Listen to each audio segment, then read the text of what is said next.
ପ୍ୟାରଟ ପ୍ରଜାତିର ସବୁଠୁ ବଡ ଚଢେଇ କହିଲେ ବା ବଡ ଭେରାଇଟି କହିଲେ ହଉଛି ମାକାଓ। ଆମମାନଙ୍କର ସମସ୍ତଙ୍କର ଗୋଟେ ଇଚ୍ଛା ଥାଏ ଯେ ଆମେ କେବେ ନା କେବେ ଗୋଟେ ମାକାଓ ରଖିବା ବା ମାକାଓ ବ୍ରିଡ୍ କରିବା। ଏଇଟା ଆମ ସମସ୍ତଙ୍କର ପକ୍ଷୀପ୍ରେମୀ ମାନଙ୍କର ଗୋଟେ ଇଚ୍ଛା ଥାଏ। ତେବେ ମୁଁ ଆଜି ଯାହାଙ୍କ ପାଖରେ ଅଛି ସିଏ ହଉଛନ୍ତି ଓଡିଶାର ପ୍ରଥମ ମାକାଓ ବ୍ରିଡର। ୟାଙ୍କରି ପାଖରେ ହିଁ ପ୍ରଥମେ ମାକାଓ ବ୍ରିଡ୍ ହେଇଥିଲା ଓଡିଶାର। 2008 ମସିହାରେ ଆଙ୍କ ପାଖରେ ମାକାଓ ଛୁଆ କରିଥିଲା। ଆଉ ସେ ମାକାଓଟା ଆଜି ପର୍ଯ୍ୟନ୍ତ ମାନେ 2025 ପର୍ଯ୍ୟନ୍ତ ବି କଣ୍ଟିନ୍ୟୁଅସଲି ଛୁଆ କରି କରି ଆସୁଛି। ଇଏ ହଉଛନ୍ତି ସେଇ ବ୍ୟକ୍ତି ଯିଏ କି ପ୍ରଥମେ ଓଡିଶାକୁ ବଜି ଚଢେଇ ଇଣ୍ଟ୍ରୋଡ୍ୟୁସ କରିଥିଲେ। ବଜି ଚଢେଇ ଓଡିଶାକୁ ଆଣିଥିଲେ। 1980 ବା 85 ରେ ଇଏ ବଜି ଚଢେଇ ଆଣିକି ବଜି ଚଢେଇ ମଧ୍ୟ ବ୍ରିଡ୍ କରିଥିଲେ। ଇଏ ବହୁତ ପୁରୁଣା ଲୋକ। ତେବେ ଆପଣ ମାନେ ଦେଖନ୍ତୁ ଗୋଟେ ଷ୍ଟ୍ରିମ୍ ଲାଇନ ୱେରେ ଜଣଙ୍କର ପରାମର୍ଶରେ ରହିକି ମାକାଓ ନେଇଛନ୍ତି। ଆଉ ମାକାଓ ଛୁଆ ମଧ୍ୟ ହେଇଛି। ମାକାଓ ବିକ୍ରି ମଧ୍ୟ ବି ହେଇଯାଉଛି। ଆଉ ତାଙ୍କୁ ମାର୍କେଟିଂ ବି କରିବା ପାଇଁ ମଧ୍ୟ ପଡୁନି। ତ ଏଇ ଭିଡିଓଟିକୁ ସେ ଭଦ୍ର ବ୍ୟକ୍ତି ମଧ୍ୟ ଦେଖୁଥିବେ ଯାହାଙ୍କର ମାକାଓ ବ୍ରିଡିଂ ହେଇଛି। 2008 ରୁ ତାଙ୍କର ପ୍ରତ୍ୟେକ ବର୍ଷ ଛୁଆ ହଉଛି। ଆଉ ସୁରୁଖୁରୁରେ ବିକ୍ରି ମଧ୍ୟ ବି ହେଇଯାଉଛି। ତାଙ୍କୁ କୁଆଡେ ମାର୍କେଟିଂ ପାଇଁ ଯିବାକୁ ମଧ୍ୟ ପଡୁନି। ତେବେ ଆପଣ ମାନେ ପଞ୍ଜୁରୀର ସାଇଜ ଦେଖୁଥିବେ ସେ ବହୁତ ବଡ ସାଇଜର ପଞ୍ଜୁରୀ ତ ଚଢେଇ ରଖି ନାହାନ୍ତି। କିମ୍ବା ଏଇଟା ଗୋଟେ ଅର୍ଗାନାଇଜେସନ ଫାର୍ମ ବି ମଧ୍ୟ ନୁହେଁ। କିନ୍ତୁ ତାଙ୍କ ପାଖରେ ଆଜି ବି ମାକାଓ ବ୍ରିଡ୍ ହଉଛି 2008 ମସିହାରୁ ନେଇକି ଆଜି ବି 2025 ମସିହା ପର୍ଯ୍ୟନ୍ତ ତାଙ୍କ ପାଖରେ ସକ୍ସେସଫୁଲ ମାକାଓ ବ୍ରିଡ୍ ହଉଛି। ତେବେ ମୁଁ ଆଉ ଗୋଟେ କଥା ମଧ୍ୟ ଲକ୍ଷ୍ୟ କରିଛି ଯେତେବେଳେ ପାଇନାପୁଲ କନିଅର ବିକ୍ରି ହୁଏନି ବୋଲି ଲୋକ ଏଠି ମତ ଦିଅନ୍ତି। ସେତେବେଳେ ଏଠି ମାକାଓ ଭଳିଆ ଏତେ ବଡ ଚଢେଇ ବା ଦାମିକା ଚଢେଇ ଅତି ସୁବିଧାରେ ବିକ୍ରି ହଉଛି। ମୋର ଏଠି ଗୋଟେ ପର୍ସନାଲ ମତାମତ ରହିବ ଯେ ଗୋଟେ ଅର୍ଗାନାଇଜ ୱେରେ ଯଦି ପ୍ରପର ପ୍ଲାନିଂ ରେ ଯଦି ଜଣେ ବ୍ରିଡିଂ କରେ ତାହେଲେ ତାର ସବୁ ସୁରୁଖୁରୁରେ ହୁଏ। କିନ୍ତୁ ଏଠାରେ ଆମେ ନା କି ମାର୍କେଟ ସର୍ଭେ କରୁ ନା ଆମେ ମାର୍କେଟର ଡିମାଣ୍ଡ ବା ସପ୍ଲାଏ କୁ ବୁଝୁ। ଆମେ କୋଉ ଚଢେଇରେ ରଖିକି ଆଫୋର୍ଡ କରିପାରିବା ବା କୋଉ ଚଢେଇରେ ରଖିଲେ ଆମେ ବ୍ରିଡ୍ କରିପାରିବା। କୋଉ ଚଢେଇଟା କେତେ ଦିନରେ ବ୍ରିଡ୍ କରିବ ଆମେ କିଛି ଜାଣୁନା। ଆମ ଇଚ୍ଛା ମୁତାବକ ଆମେ ସବୁବେଳେ ଚଢେଇ ବ୍ରିଡିଂ କରୁ। ଫଳତଃ କଣ ହୁଏ କି ଚଢେଇ କିଣିଲା ବେଳେ ସବୁବେଳେ ମହଙ୍ଗା ଆଉ ବିକିଲା ବେଳେ ସବୁବେଳେ ଶସ୍ତା। ଏବଂ ବ୍ରିଡର ମଧ୍ୟ ଡିସାଟିସ୍ଫାଏ ପବ୍ଲିକ ମଧ୍ୟ ଡିସାଟିସ୍ଫାଏ ମାନେ ଯେ କିଣୁଛି ସିଏ ବି ମଧ୍ୟ ଡିସାଟିସ୍ଫାଏ। କିଏ କହୁଛି ଅଧିକ ହେଇଗଲା ବା କିଏ କହୁଛି କମ ହେଇଗଲା ମୁଁ ଆହୁରି ଅଧିକ ପଇସା ପାଇଥାନ୍ତି କମରେ ବିକିଦେଲି।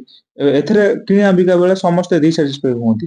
ଏ ଯୋଉ ଭଦ୍ରବ୍ୟକ୍ତି ଇଏ କ୍ୟାମେରା ସାମ୍ନାକୁ ଆସିବା ପାଇଁ ଚାହୁଁନାହାନ୍ତି। ମୁଁ କିନ୍ତୁ ତାଙ୍କ ସହିତ କଥା ହେଇକି ଜାଣିଲି ଆପଣ ମାନେ ତାଙ୍କ ପଞ୍ଜୁରୀ ମଧ୍ୟ ଦେଖିଲେ ତାଙ୍କର ପ୍ରତିବର୍ଷ 2ଟା 3ଟା ଛୁଆ ମଧ୍ୟ ହଉଛି। ଆପଣ ମାନେ ଦେଖିଲେ ତାଙ୍କ ପାଖରେ ଗୋଟେ ବି ଆଉ ନାହାନ୍ତି ମାକାଓ ଛୁଆ।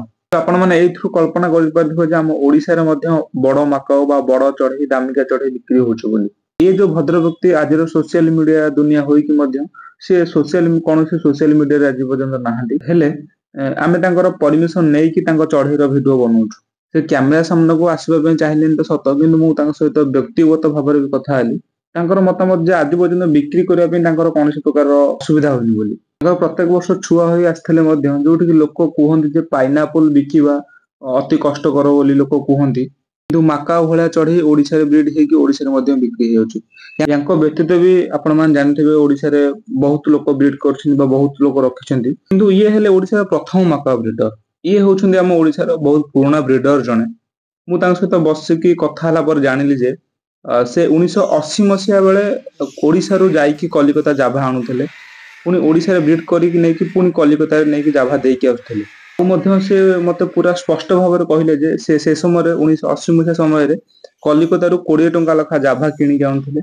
ସେ ଓଡିଶାରେ ଛୁଆ ଗଲା ପରେ 12 ଟଙ୍କା ଲେଖାରେ ନିଜେ ଯାଇକି କଲିକତାରେ ଦେଇକି ଆସୁଥିଲେ ଜାଭା। ସେ ଏଇ କଥାଟା ବହୁତ ଖୁସିର ସହିତ ମଧ୍ୟ ମୋ ଆଗରେ ସେୟାର କଲେ।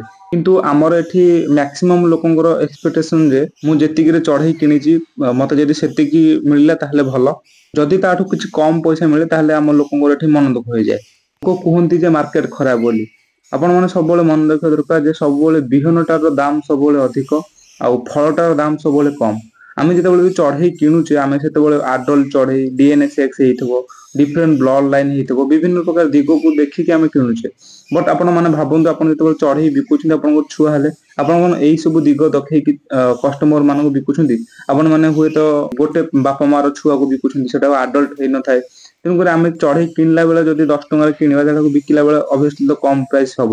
ଏଥିରେ ଆମ ମନ ଦୁଃଖ ହବାର କିଛି ନାହିଁ କିନ୍ତୁ ପ୍ରାୟତଃ ଲୋକ ଏଥିରେ ମନ ଦୁଃଖ ହେଇଯାଆନ୍ତି। ଏଟା ବୁଝିବା ଦରକାର ଆମ ମାନଙ୍କର ମାନେ ଫଣ୍ଡାମେଣ୍ଟାଲ କ୍ଲିୟର ହବା ଦରକାର ବୁଝିବା ଦରକାର।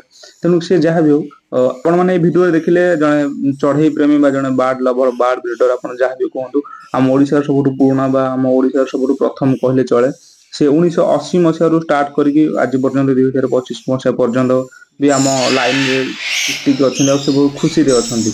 ତେଣୁକରି या पर मु आहरी गोटे इंटरेस्टिंग वीडियो आनिक आसबि आपण मन जदि आपण मन भिडियोटी भल लगे तार वीडियो लाइक करेंगे जब आप चैनल नुआ चैनल सब्सक्राइब करेंगे आम मैंने पुणी देखा गोटे नुआ वीडियो नुआ टॉपिक से पर्यटन रहुଛି नमस्कार।